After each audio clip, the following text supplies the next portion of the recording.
즐거운 추석 연휴를 시작하셨기를 바랍니다. 추석 연휴 때도 계속해서 방송을 진행할 각을 잡고 있는 크립토토마토. 오늘은 정보들이 많이 없어가지고 짧은 영상이 될 것 같은데요. 그래도 하나둘씩 살펴보도록 하겠습니다. 미국의 신용카드 빚, 시민들의 신용카드 빚 같은 경우는 저도 여러 차례 경고를 해드린 바가 있었는데요. 뿐만 아니라 자동차 할부금을 못 내가지고 자동차를 압류당하는 사태도 계속해서 늘어나고 있다라고 합니다. 자동차 할부금을 못 내면 어떻게 합니까? 와가지고 차를 압류해가게 되는데요. 미국 같은 경우는 땅이 넓어가지고 자동차가 없으면 직장에도 못 가고 일을 하는 것이 굉장히 어려워집니다. 자, 그러자 자동차 할부금을 못 낸다 할지라도 본인의 자동차를 빼앗기지 않기 위해서 안간힘을 쓰고 자동차 압류를 하는 사람과 싸움이 빈번하게 벌어지기도 하는데요. 얼마 전에는 한 남자가 자신의 트럭이 압류되는 것을 막고자 압류 차량을 훔쳐 타고 자동차를 끌고 가다가 여러가지 차량 훼손 피해까지 냈었던 사건의 영상입니다.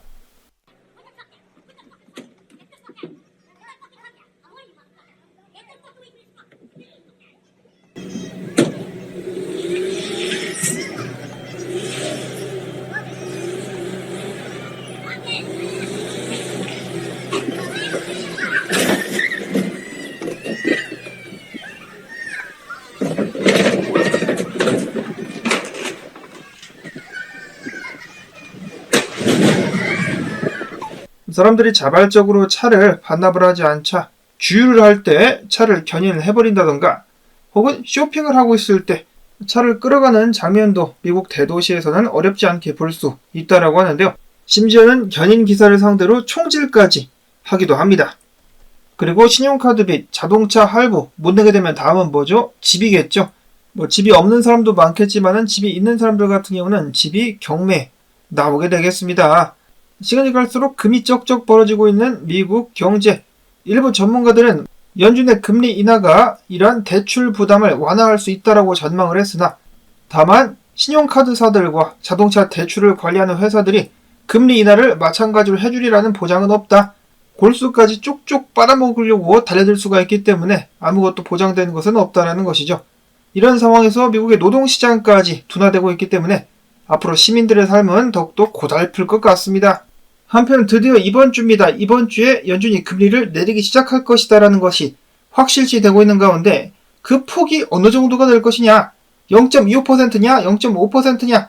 일각에서는 0.25% 인하를 하게 된다면 위험자산들이 상승할 수 있겠지만 0.5% 큰 폭의 인하는 경기 침체의 신호로 받아들여지게 되면서 비트코인 등등의 가격이 떡락할 수 있다는 경고를 하기도 하는데요. 테넥스 리서치의 설립자 역시 똑같은 이야기를 하고 있습니다. 연준이 0.5% 금리를 인하하게 된다면 시장의 우려를 높일 수 있겠지만은 연준 같은 경우 시장 반응보다는 경제 리스크를 완화하는 데 주력할 것이다. 즉 시장이 어떻게 되든지 말든지 연준이 크게 신경 쓰지 않을 것이다 라고 예측을 한 것인데요. 근데 대통령 선거를 앞두고 신경을 안 쓸 수가 있을까요? 일단 0.25% 내릴 확률이 높다라고 보긴 하지만은 만약에 0.5%를 내려가지고 미국 증시가 정말로 하락을 한다? 그러면 아무래도 일시적인 하락이 될 가능성이 높을 것 같습니다. 내렸다가 전부 다 최근처럼 말아 올리지 않을까? 물론 제 개인적인 의견이긴 합니다만 지금까지 패턴을 봤을 때는 그럴 것 같다. 한편 비트코인 같은 경우 최근 상승에 힘입어가지고 공포 단계에서 중립 단계까지 심리 상태가 개선이 되었습니다. 이번 주에도 쭉 반등이 이어지는 한 주가 될 수 있으면 좋겠는데요. 희소식이 또 들려오기도 했었죠. 최근 들어 큰 자금 유출을 경험했었던 비트코인 현물 ETF. 그래도 어제는 꽤 큰 자금이 다시 재유입되었습니다. 2억 6,320만 달러. 블랙락에서의 순유입은 없었으나 피델리티에서 일단 1억 200만 달러.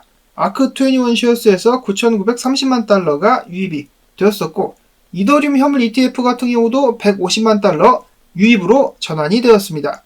그리고 저번 주에 채굴자들이 채굴한 비트코인의 숫자가 2250개였었는데요. 현물 ETF에서 사들이는 것이 6892개. 여기에 고래들이 개인적으로 쟁인 물량들 같은 경우는 포함이 되지 않은 상황이고요.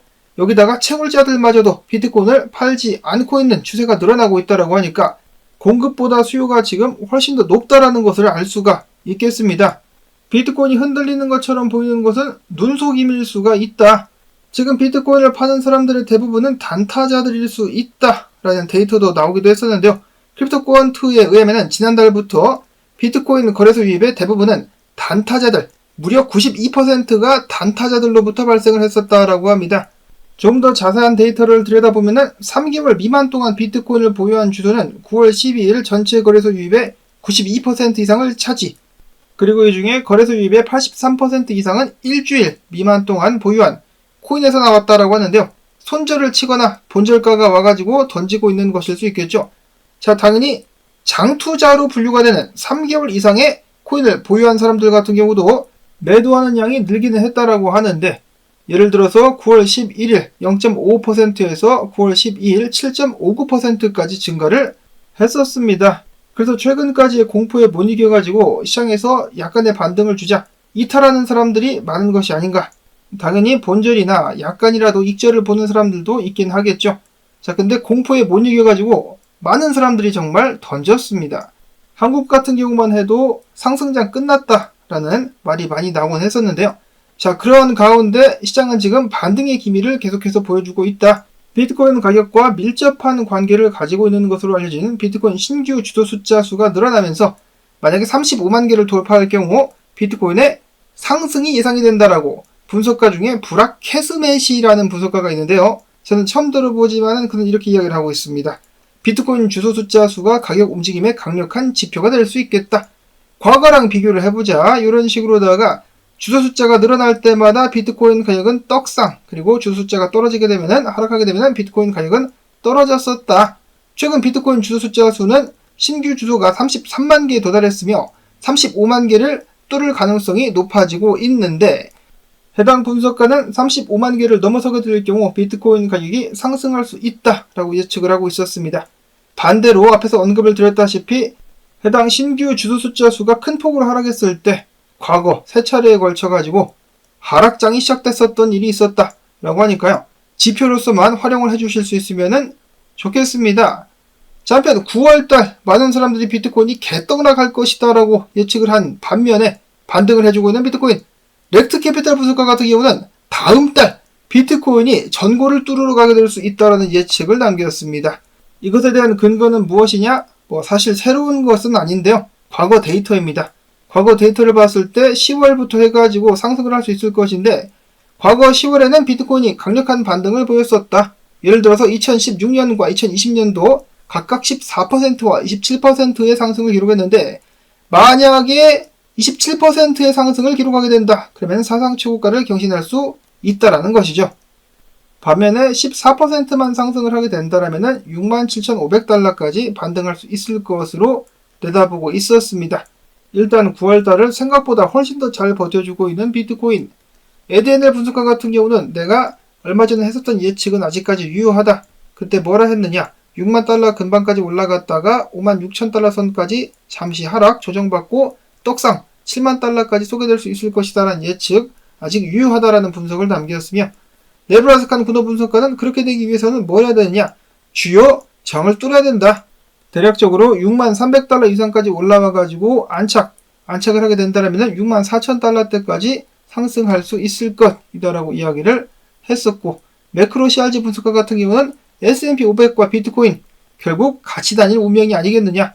이런 식으로다가 S&P 500이 먼저 쏘게 되면은 좀 뒤늦게라도 비트코인이 항상 따라가는 경향 보였기 때문에 S&P 500 먼저 올라가고 비트 따라가고, 이번에도 S&P 500이 먼저 앞질러서 상승하긴 했지만은 비트코인도 결국 따라가지 않겠느냐. 가즈아 비트코인이라고 외쳤었습니다. 다음으로는 기타 소식 알아보도록 하겠는데요.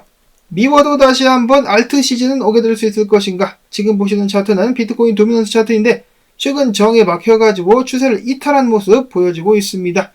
도나 분석가의 예측에 의하면 지속적으로 도미넌스가 떨어지면서 알트 시즌이 펼쳐질 수 있을 가능성이 있다. 다음으로는 LG 분석가의 이더리움 분석. 어제 상승한 이더리움 조정을 받을 수가 있겠는데 2380에서 2400달러 사이, 이 자리가 중요 가격대로서 해당 자리에서 조정받고 잘 버틴다라면 추가적인 반등 나올 수 있겠지만 깨지게 된다 그러면 2327달러까지 하락하게 될 것이다 라고 밝혔습니다. 비트를 따라서 이더도 움직이게 될 텐데 여기서 추가적인 상승을 하느냐 조정을 받느냐, 비트의 선택은 다음으로 LG 분석가 신세틱스 SNX 차트를 보니까 일본 기준으로다가 OBB가 정을 뚫을랑 말랑 하고 있는데요. OBB가 정을 뚫게 되면은 매수 신호로 간주를 할 수 있다라고 합니다. 뚫고 나서 OBB가 쏘게 되면은 따라서 가격도 크게 상승할 수 있을 것이다. 다음으로는 밈 코인들입니다. 최근에 강아지들에 이어서 고양이들의 코인들이 두각을 드러내고 있는 가운데 일론 머스크 얼마 전에 도지 코인을 선전을 했었으나 아무런 반응이 없었죠. 그러자 그는 최근에 있었던 오하이오주 난민 사태에 관련된 고양이 AI 그림을 그리면서 카탈로리안이라는 글을 적었는데요. 이 카탈로리안 캣이라는 밈 코인이 있는 코인이라고 하네요. 그래가지고 일론 머스크 빨 받아가지고 상승하지 않겠느냐. 일론 머스크가 이걸 알고 한 건지 모르고 한 건지는 모르겠지만 아무튼 이런 사건이 발생을 했었고, 다음으로는 도그 위프 해시인데요. 정을 뚫게 된다라면 추가적인 상승 나올 수 있을 것이다. 정 뚫는지 지켜봐야 될 것 같고요. 이어서는 이런 기사가 나와가지고 한번 가지고 와봤습니다. 미국 정보공개법에 의거해가지고 최근에 게리 겐세이가 자신이 받았었던 협박 메일이라든지 음성 녹음 등등을 공개했다라고 하는데요. 이에 대해서 블룸버그 기자는 이렇게 이야기를 하고 있습니다. 게리 겐슬러는 살해 협박을 받는데 익숙할 것이다. 소셜미디어에는 SEC의 규제에 대해서 조롱하는 글이 주기적으로 올라오고 암호화폐 커뮤니티는 그를 미워한다. 심지어는 게리 겐세이를 쏜 다음에 토막을 내겠다라는 위협까지 있었다라고 하는데요. 이러한 위협을 가한 사람들 중에서는 정부 직원도 포함이 되어 있었다고 합니다. 놀라울 정도인데 그만큼 미움을 굉장히 많이 받고 있는데 그럴만도 하죠. 암호화폐 시장을 쑥대밭으로 만들면서 그 과정 속에서 금전적인 피해를 본 사람들의 숫자가 굉장히 많습니다.